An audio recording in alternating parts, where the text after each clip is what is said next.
Pak Rizka. Ya, apa kabar Pak Kadis? Selamat dari KRRI ya Pak? Ya, lama baik-baik saja. Tampaknya sibuk sekali. Iya, karena perubahan regulasi ini memang kita selalu mengadakan sosialisasi kepada masyarakat. Ya, baik. Mendengar Anda juga nanti bisa ikut beratensi bagaimana menurut Anda terkait dengan pelayanan perizinan di Kabupaten Buleleng. Anda bisa berbincang nanti bersama dengan Bapak Kepala Dinas, Bapak Imade Kutu Esos.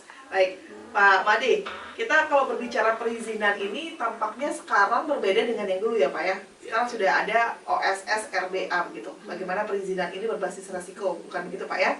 Nah, ini sebenarnya apa Pak untuk OSS RBA ini Pak? Bagaimana pengaruhnya terkait dengan proses perizinan saat ini? Silakan Pak Made. Terima kasih Mbak Rizka dan pemirsa yang ada di rumah. Pertama-tama kami sampaikan atas seizin pimpinan, kami akan menyampaikan beberapa hal tentang proses penyelenggaraan pelayanan perizinan berbasis resiko. Om Swastiastu. Assalamualaikum warahmatullahi wabarakatuh. Salam sejahtera untuk kita semua. Mbak Rizka yang saya hormati, dengan dikeluarkannya dan atau disahkannya Undang-Undang Cipta Kerja Nomor 11 Tahun 2020 tentang Cipta Kerja, bahwasannya proses penyelenggaraan pelayanan perizinan sekarang ini adalah berbasis resiko. Nah, yang kemarin sesuai dengan Permendagri 138 tahun 2017 tentang perizinan juga, di sana memang agak berbeda. Kalau kemarin masih bisa dilaksanakan secara manual, tetapi dengan adanya Undang-Undang Cipta Kerja ini, dengan turunan PP 5 tahun 2021 tentang penyelenggaraan pelayanan perizinan berbasis resiko, itu sangat berbeda sekali. Nah, semuanya sekarang masyarakat atau pelaku usaha itu harus memakai sistem, yaitu namanya sistem OSS RBA. Nah, di OSS RBA kita akan melakukan suatu atu dan data bagi pelaku usaha. Karena usahanya itu ada yang namanya resiko. Ya, ada yang resiko rendah, ada resiko menengah rendah, ada resiko menengah, menengah tinggi dan tinggi. Nah, itu semua ada di PP 5. Nah, komitmennya ada persyaratan-persyaratan yang harus dipenuhi oleh masyarakat juga atau pengusaha. Karena di dalam PP 5 itu diatur tiga syarat dasar.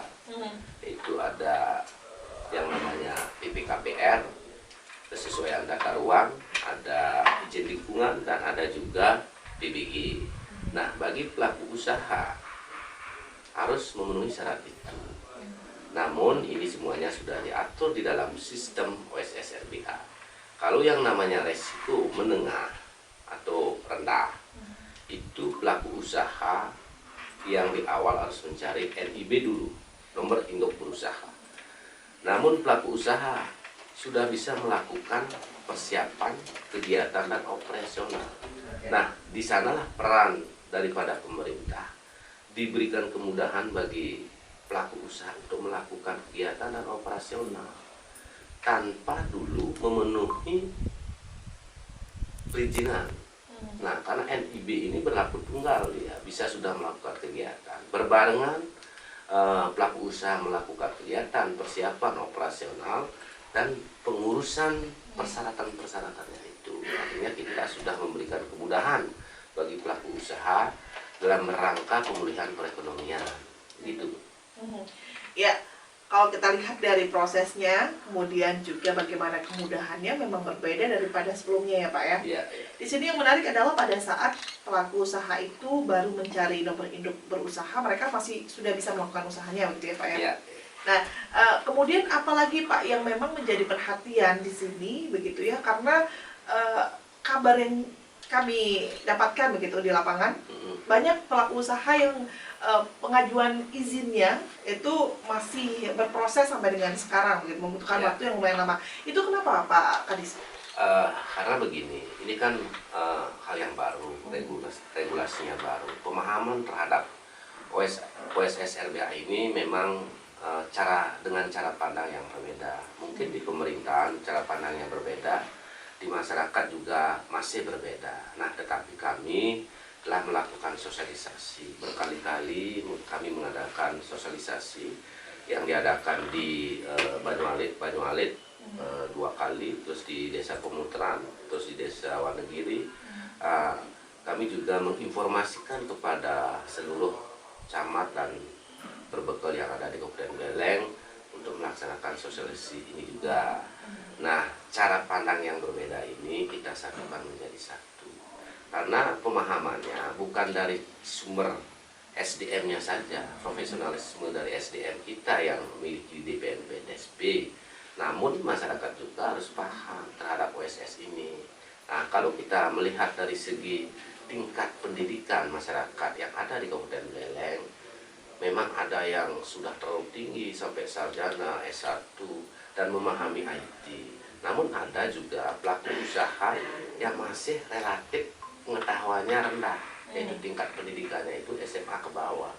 Dan juga usianya juga, ini yang UMK ini kan usianya yang agak-agak tua. Itu artinya tidak paham dengan regulasi yang terbaru dan tidak tahu IT juga. Nah, kami di DPNPTSP sudah melakukan langkah-langkah. Yang pertama, langkah-langkah yang kami lakukan, pertama kami sudah membentuk tim IT, yaitu bisa mendampingi bagi pelaku usaha yang tidak mengetahui IT dan tidak paham tentang tata cara mengupload data-data dan persyaratan-persyaratan yang diperlukan oleh sistem OSS. Kami sudah menyiapkan 18 orang personil yang sudah mempunyai profesionalisme yang tinggi dan bisa mengupload data-data yang dimiliki oleh pelaku usaha. Itu sudah kami lakukan tiap hari, Bu. Ya, baik. Jadi untuk opini atau asumsi yang beredar di masyarakat ini sulit menembus izin OSS RPA, ini tidak benar ya Pak? Sebenarnya ini kan hanya belum tahu IT saja, Bu. Nah, kalau orang yang paham, masyarakat yang paham, tingkat pendidikannya itu mapan, Bu. Saya rasa 3 menit aja selesai kalau mau mencari NIB dulu, Bu, ya. NIB. Nah, karena di sini ada komitmen persyaratan dasar, 3 syarat dasar itulah yang perlu kita luruskan itu. Ya. Nah, karena selama ini di BNPTSP yang dulunya memakai Permendagri 138 tahun 2017, semua staf teknis itu ada di BNPTSP. Nah, namun dengan regulasi yang terbaru sesuai dengan PP nomor 5 tahun 2021 tentang penyelenggaraan perizinan berbasis risiko, ini ada di masing-masing OPD. Nah, itulah penyebabnya kenapa masyarakat merasa mengeluh.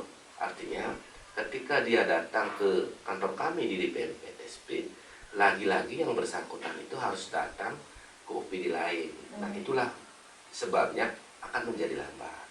Namun dalam hal ini kami telah diundang oleh Bapak Gubernur pada bulan Mei, dan kami di BNPTSP Buleleng bersama teman-teman lainnya yang ada di daerah-daerah di Bali, itu kepala-kepala di BNPTSP-nya telah diundang oleh Bapak Gubernur. Bapak Gubernur mencanangkan agar tahun 2023 itu semua kabupaten kota itu harus sudah memiliki mall pelayanan publik. Ya. Nah, itu solusinya. Nah, karena kalau sudah ada mall pelayanan publik, semua staf teknis yang ada di UPD-UPD teknis dan sistemnya itu sudah harus ada di kantor di BNPTSP, dan semuanya itu akan dilengkapi dengan sistem dan kelengkapan yang canggih. Itu artinya masyarakat tidak perlu lagi datang ke OPD lain karena ini staf-staf teknisnya itu sudah ada di sana.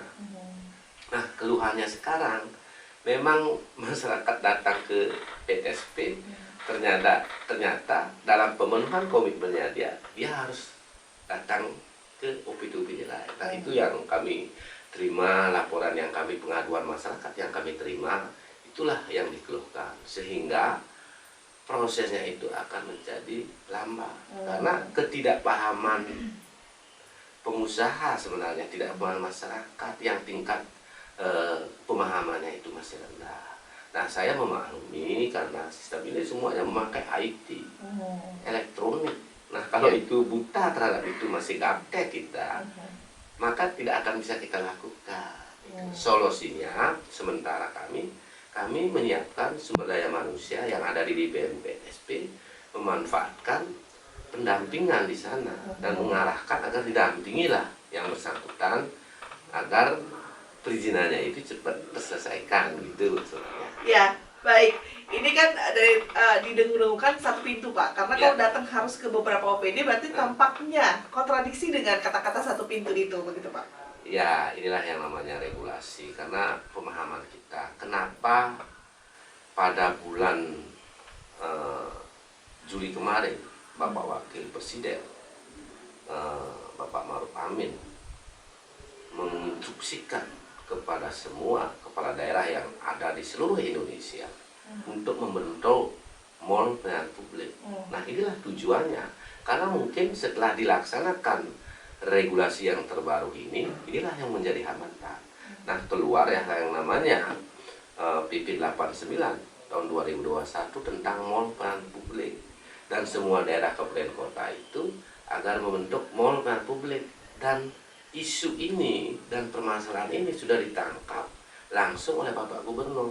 Makanya Bapak Gubernur menginstruksikan dan memanggil kita semua kepala di BNPSP yang ada di Bali, dikumpulkan, kita diberi bantuan BKK oleh Bapak Gubernur untuk membentuk mall pelayanan publik. Dan itu harus dilakukan, karena satu-satunya pelayanan publik yang bisa meningkatkan suatu investasi dan pendapatan daerah adalah di BNPSP. Dalam hal ini nanti akan berimplementasikan kepada semua pengusaha agar mau dia datang ke Buleleng itu untuk berinvestasi.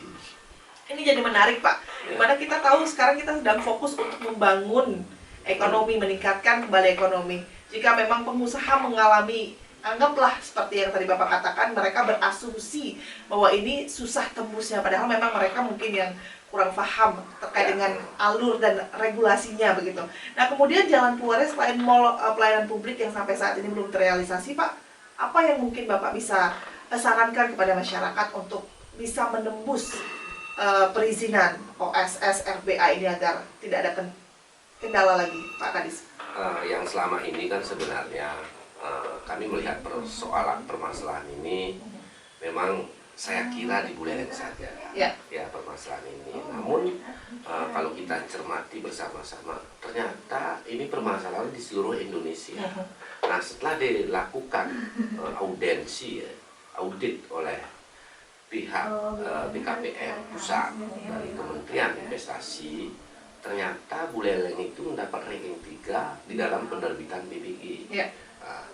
Nah, itu prestasi luar biasa ya, Pak? Sebenarnya itu kan prestasi, namun ini masih sangat kurang sekali sebenarnya. Nah, ternyata di daerah lain permasalahannya sama. Nah, harus ada solusi sebenarnya. Nah, kami juga sudah melakukan koordinasi dengan Kementerian Menpan RB. Nah, sebelum nanti terbentuknya mall pelayanan publik ini, mestinya daerah ini harus sudah melakukan persiapan atau uji coba dulu. Bagaimana sih ketika nanti ada mall pelayanan publik ini, apakah efektif, efisien? Nah, ketika nanti di dalam percobaan ini ternyata tidak efektif, efisien, ngapain kita harus membuat mall pelayanan publik, kan begitu. Nah, disuruhlah kita sebenarnya kita mencoba dulu.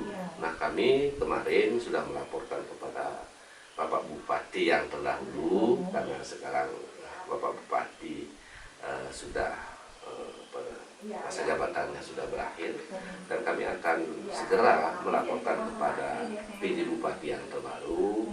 Mudah-mudahan ini segera ditangkap agar dilakukan perbaikan-perbaikan. Tetapi saya yakin dengan pemimpin yang baru pasti lebih agresif, lebih cerdas menyikapi keadaan sebenarnya, karena ini menyangkut pendapatan. Nah, ketika pelayanan kita sudah baik, sudah transparan, efektif, efisien, cepat, mudah, ini sudah barang tentu pendapatan kita akan lebih meningkat. Dan kita juga melihat potensi-potensi yang ada di Buleleng ini agar dilihat secara jernih, karena banyak potensi kita yang belum digarap untuk mendapatkan pendapatan, khususnya di DPMPTSP itu dah restribusi.